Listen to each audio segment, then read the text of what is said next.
ওকে আসসালামু আলাইকুম গাইস। দেখেন সন্ধ্যাবেলা হয়েছে, দেখেন বাচ্চা বলাবান কিরম মোবাইলের প্রতি নেশা। যাও যাও, এখন মোবাইল হবো না, এখন পড়াবো। কি মিশা কথা পড়ে ডেলে হারে মোবাইল দেখবা অল্প টাইম তাও ডেলি ডেলি তোমার ড্রামা নে মোবাইল দাও কইছি।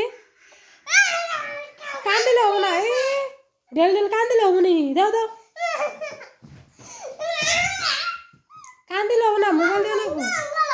হ্যাঁ মোবাইল ভাঙ্গে আলাও, মোবাইল ভাঙলে তাই দেওয়া হবো না।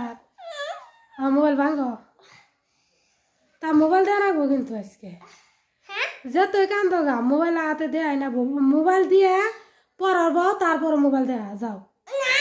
অল্প পড়ো, সন্ধ্যায় চা বানাইছি, বিশ্বাস নাই চা বানাইছি।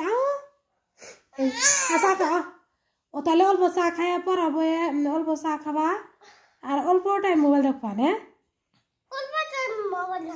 তাহলে তাহলে কত টাইম?